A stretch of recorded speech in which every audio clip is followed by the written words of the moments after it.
सब लंबे होते हैं सब एरिया में, छोटका छोटका को तो थोड़ा टांग के उठा देता है कि चल चल जो उन्हें मछली मारना है यहाँ पर। आईएनएस विक्रांत को अभी बनाकर इसका सी ट्रायल में उतार दिया गया। इसकी लंबाई 860 फीट, 203 फीट इसकी जो विड्थ है, 184 फीट इसकी ऊंचाई है। यहाँ पर एरिया लगभग 2.5 एकड़ में है, सोचो उतना एकड़ जगह है यहाँ पर।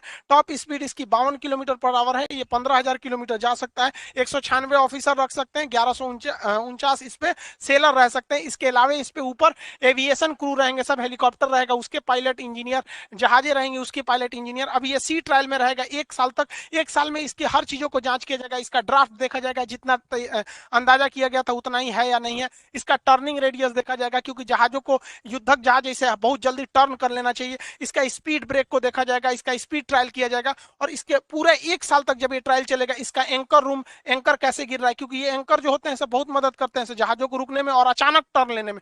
फुल स्पीड में जहाज जाती है, एंकर गिरा दीजिएगा तो पीछे से टर्न कर जाती है अचानक। एंकर छोटा नहीं होता है, देख रहे हैं बाबा इसी में बैठा है टकलू यहाँ पर, तो बहुत हैवी होता है। इसका इमरजेंसी ब्रेक कह सकते हैं इसमें।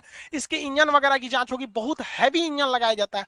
इसके इंजन को पास क्या किया गया, देखिए डीजल इलेक्ट्रिक इंजन लगाया जाता है इसमें। इंजन का जो शाफ्ट जितना लंबा रहेगा उतने जल्दी जहाज पकड़ी जाएगी, क्योंकि जितना लंबा ये इंजन का ये प्रोपेलर शाफ्ट आएगा उतने ज्यादा जहाज में वाइब्रेशन आएगी। जो इस पे एयरक्राफ्ट कैरियर रखे जाते हैं वो ऊपर नहीं रखे जाते, इसके नीचे वाले डेक में रहते हैं, सेकंड फ्लोर पर। और नीचे ले जाने के लिए यहाँ एक लिफ्ट लगा रहता है, जिसे हम लोग एयरक्राफ्ट लिफ्ट कहते हैं, और इसी में जहाजों को रख के नीचे लेके जाया जाता है यहाँ पर। अब ये इसके बारे में भी कुछ लोग कह रहे हैं ये छोटा है बड़ा, इसको समझिए यहाँ पर। जैसे यहाँ देखिए ये ऊपर का डेक है, जहाज इसके अंदर रखी हुई है, लेकिन ये आईएनएस विक्रमादित्य का है। विक्रमादित्य के साथ खराबी क्या है कि इसका लिफ्ट सामने है।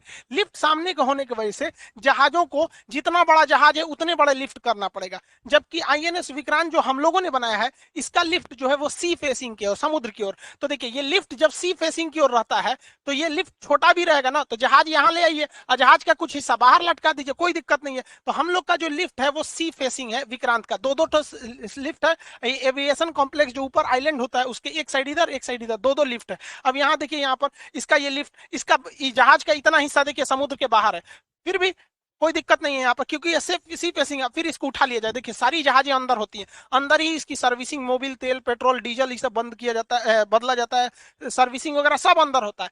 जहाजे में फ्यूल वगैरह सब अंदर लोड कर दिया जाएगा, हथियार वगैरह लोड करके उसके बाद ऊपर ला दिया जाता है। ऊपर खड़ा है सब जो है सब ऊपर एकदम रेडी है सभी सब।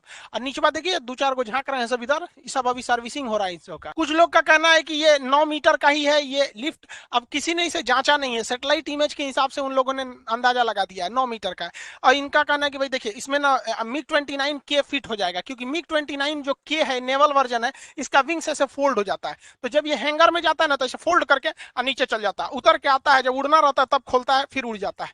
अब ये लेकिन तेजस भी आराम से फिट हो जाएगा। लेकिन जो अभी नेवी में सबसे तगड़ा चल रहा है F-18 सुपर हॉर्नेट, ये फिट नहीं होगा, राफेल भी फिट नहीं होगा। अब ये किसी ने नापा नहीं है। अब दूसरी बात, ना हमारे पास F-18 है और ना ही राफेल का नेवल वर्जन है, इसको आने में भी अगर 8-10 साल लगेंगे। तो अगर मान के चलिए ये फिट नहीं हो पाएगा तो हम इसे लंबा चौड़ा कर देंगे, तो आप कहेंगे सर उसके लिए 6 महीना टाइम लगेगा इसको अलग करना के। भैया इसको सर्विसिंग में भी 6 महीना लगती है, किसको, पूरी बड़की जहाजिया।